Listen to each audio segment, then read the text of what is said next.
Assalamualaikum warahmatullahi wabarakatuh. Shalom, Om Swastiastu, Namo Buddhaya, Salam Kebajikan. Perkenalkan, saya Rachel Maurila Saraswati dari Prodi Antropologi Budaya Angkatan 2025 Universitas Gadjah Mada dengan NIM 255600034 SA 23835. Video ini saya buat sebagai bagian dari tugas TS Mata Kuliah Pengantar Ilmu Budaya di Departemen Antropologi Fakultas Ilmu Budaya Universitas Gadjah Mada. Dan kali ini saya akan mengajak kalian mengenal salah satu tradisi kebudayaan daerah Indonesia, yaitu tradisi Rambu Solo dari suku Toraja, Sulawesi Selatan.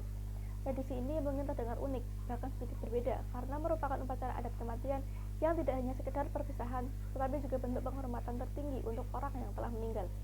Tujuan saya memperkenalkan tradisi ini adalah agar kita bisa memahami nilai-nilai filosofis dan spiritual yang terkandung di dalamnya, sekaligus menunjukkan betapa beragamnya dan berharganya budaya di Indonesia. Tradisi Rambu Solo berasal dari kepercayaan masyarakat Toraja yang disebut Alut Todolo, yaitu sistem kepercayaan leluhur sebelum masuknya agama modern. Dalam bahasa Toraja, rambu berarti asap atau sinar dan solok berarti turun. Jadi, Rambu Solo secara harfiah berarti asap yang turun, yang menggambarkan turunnya berkat dari langit saat upacara dilaksanakan. Tradisi ini sudah dilakukan turun-temurun selama ratusan tahun dan dianggap sebagai cara untuk mengantar arwah menuju alam buya, yaitu dunia roh atau akhirat versi kepercayaan Toraja. Tujuan utama Rambu Solo bukan hanya untuk menguburkan orang yang meninggal, tapi untuk menghormati dan mengantarkan roh agar bisa tenang dan diterima oleh leluhur. Bagi masyarakat Toraja, kematian bukanlah akhir, melainkan perjalanan menuju kehidupan berikutnya. Upacara ini juga memperlihatkan nilai-nilai seperti gotong royong karena seluruh keluarga dan masyarakat ikut terlibat. Spiritualitas, yaitu keyakinan akan kehidupan setelah mati. Keterikatan sosial, karena tradisi ini memperkuat tali persaudaraan antar warga. Dan moral dan penghormatan, yaitu bagaimana manusia menghargai hidup dan kematian dengan penuh makna. Rambu Solo biasanya dilakukan berminggu-minggu atau bahkan berbulan-bulan setelah seseorang meninggal karena keluarga harus menyiapkan biaya dan perlengkapan yang cukup besar. Tahap awal, jenazah disimpan terlebih dahulu di rumah adat disebut tongkonan. Dalam masa ini, orang yang meninggal dianggap belum benar-benar mati, tapi sakit dan masih bersama keluarga.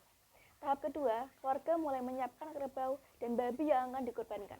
Jumlah hewan kurban ini menunjukkan status sosial keluarga.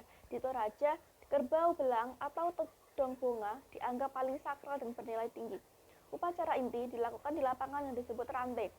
Disinilah dilakukan ritual penyembelihan hewan kurban, tarian adat, dan nyanyian tradisional atau mak badong.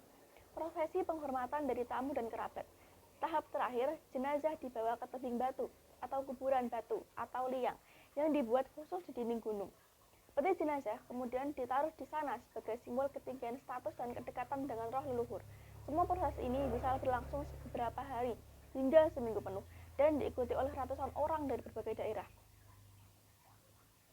Yang terlibat dalam upacara ini antara lain keluarga besar dari yang meninggal, tetua adat atau tomina yang memimpin ritual dan doa, warga sekitar yang ikut membantu dan menghadiri upacara, serta musisi tradisional yang memainkan alat musik khas seperti pak pompang dan gendang Toraja.